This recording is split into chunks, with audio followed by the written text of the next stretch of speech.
जी नमस्कार, आप देख रहे हैं उड़ता बिहार। मैं हूं आपके साथ अमित कुमार और इस वक्त की सबसे बड़ी खबर पटना से आ रही है। पीके का बड़ा खुलासा, एनडीए के 4 बड़े नेता घेरे में। भ्रष्टाचार, बेनामी संपत्ति और फर्जी दस्तावेज के आरोप। जनसुराज के संस्थापक प्रशांत किशोर ने आज पटना में एक जबरदस्त प्रेस कॉन्फ्रेंस कर सियासत में भूचाल ला दिया है। प्रशांत किशोर ने सीधे-सीधे बिहार सरकार के बड़े मंत्रियों और सांसदों पर भ्रष्टाचार के गंभीर आरोप लगाए हैं। प्रशांत किशोर का दावा है कि स्वास्थ्य मंत्री मंगल पांडे की पत्नी के बैंक अकाउंट में 2 करोड़ से ज्यादा की रकम जमा हुई, लेकिन मंत्री जी कहते हैं कि उन्होंने फ्लैट खरीदने के लिए अपने पिताजी से कर्ज लिया।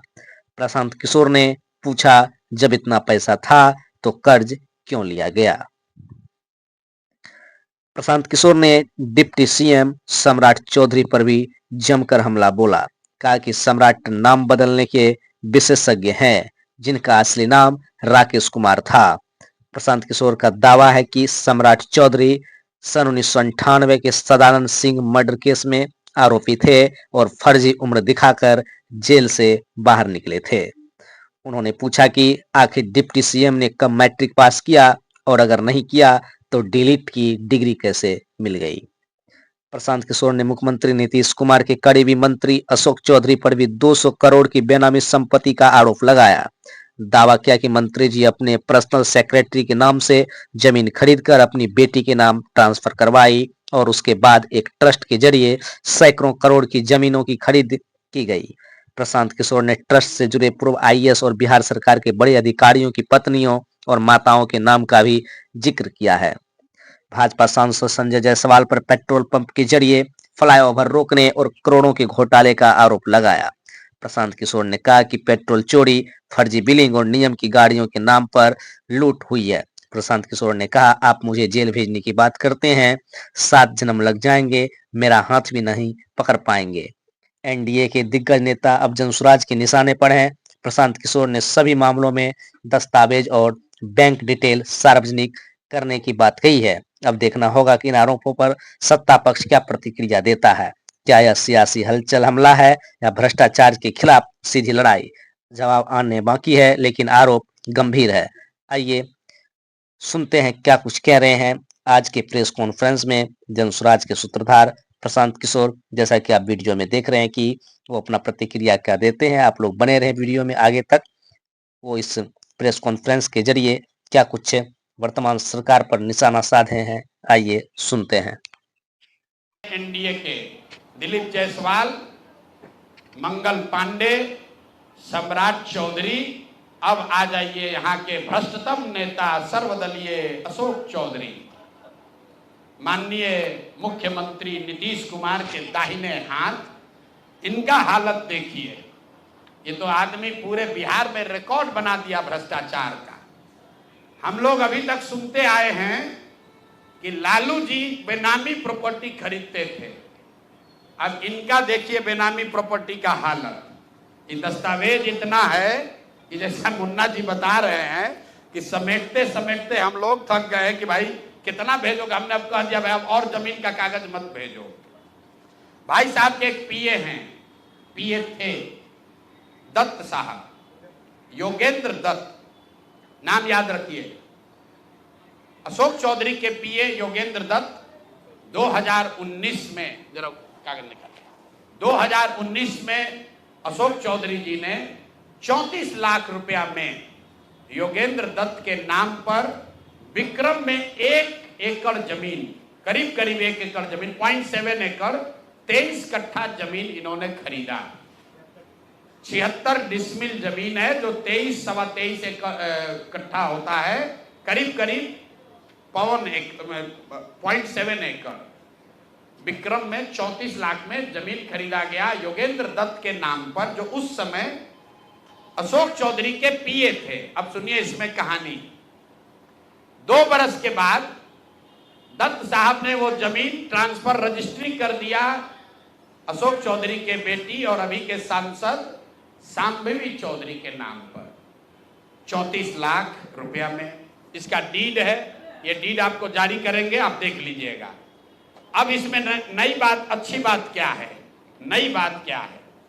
34 लाख रुपया में जो दत्त साहब ने जमीन खरीदी थी और यहां रजिस्ट्रार ऑफिस में लिखा गया 34 लाख रुपए में दत्त बेच रहे हैं जमीन सांबेविक चौधरी को, और एक दत्त साहब को पैसा कितना गया बैंक से? 10 लाख रुपया। वो बैंक का अकाउंट डिटेल है, जरा दीजिए, तारीख आपको बता देते हैं कि 2 साल के बाद जो जमीन अशोक चौधरी ने अपने पीए के नाम पर खरीदी थी, वही जमीन वापस 2 बरस के बाद अपने बेटी के नाम पर लिखवा लिया, और 34 लाख के रुपए के जमीन के एवज में अशोक चौधरी ने दत्त साहब को 10 लाख रुपया बैंक से भेजा। यहां तक भी बात ठीक है भाई, ये कह सकते हैं कि हम बाद में पैसा दिए होंगे। इसी बीच इनकी बेटी चुनाव लड़ने चली गई, तो इनकम टैक्स ने इनको नोटिस किया कि भाई आपकी जो प्रॉपर्टी है वो 34 लाख की है और बैंक में आप सिर्फ 10 लाख रुपया दिखा रहे हैं, बाकी का पैसा कहां है? तो 10 लाख जमीन इनकी रजिस्ट्री हुई है। उसके एक दिन बाद, तारीख नोट कर लीजिए, 20 फरवरी 2021 को 10 लाख रुपया इन्होंने अपने पीए के अकाउंट में डाला है। अकाउंट यहां पर डिटेल आपको दे देंगे, और 34 लाख रुपए का जमीन वापस इनसे ले लिया। जब इनकम टैक्स ने नोटिस रेज किया कि जमीन है 34 लाख का और अकाउंट में सिर्फ 10 लाख रुपया ही दिख रहा है, तो 4 बरस के बाद 27 अप्रैल 2025 को जमीन लिखवाया है 2021 में। इनका क्रेडिबिलिटी देखिए, जमीन रजिस्ट्रार ने लिख दिया, आप हम जाते हैं उसको खड़ा करके पूछता है भैया कहाँ है रुपया, कहाँ दिए? ये 19 में इन्होंने बेनामी जमीन खरीदी पीए के नाम पर, 21 में उस जमीन को वापस अपने बेटी के नाम पर लिखवाया। 10 लाख रुपया का ट्रांजैक्शन हुआ। जब इनकम टैक्स ने नोटिस रेज किया तो भाई साहब ने जान बचाने के लिए 27 अप्रैल 2025 को, मतलब बेटी के एमपी बनने के बाद 25 लाख रुपया दत्त को, मिस्टर दत्त को फिर इन्होंने बैंक से ट्रांसफर किया। तो मैं आपके जरिए अशोक चौधरी जी, जो अपने आप को महादेव का भक्त बताते हैं, हमको तो लक्ष्मी के ही भक्त ज्यादा दिखते हैं, महादेव के भक्त नहीं हैं, ये लक्ष्मी के भक्त हैं।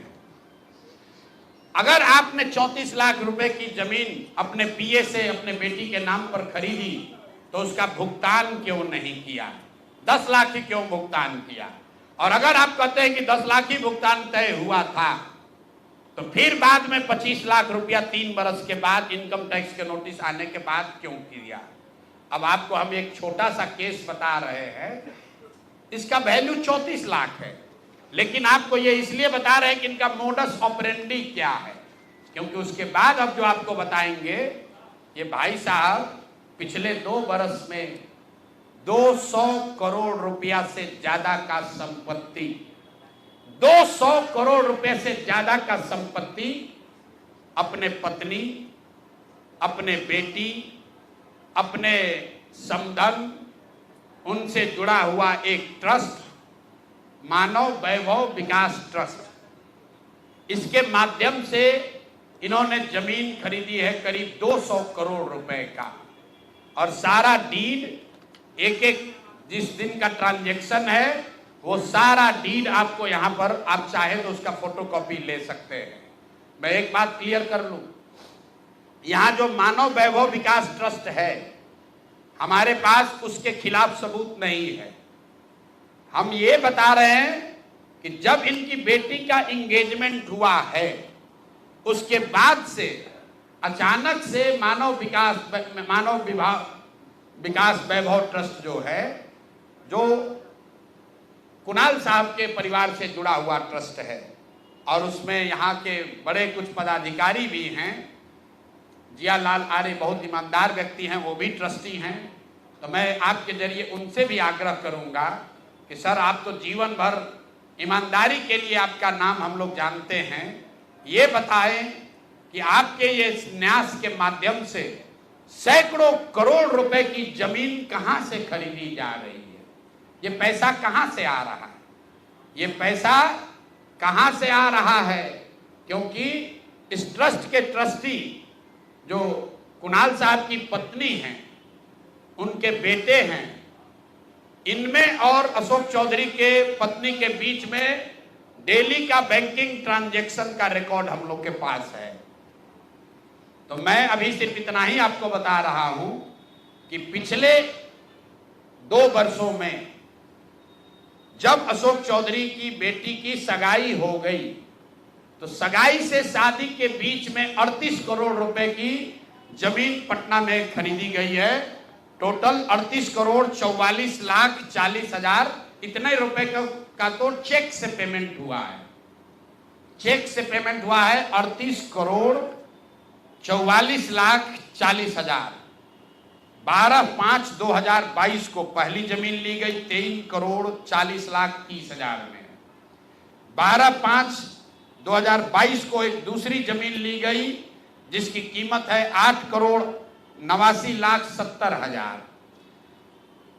8 दिन के बाद 20 मई 2022 को फिर एक तीसरी जमीन ली गई जिसका वैल्यू है 3 करोड़ 44 लाख 41 हजार।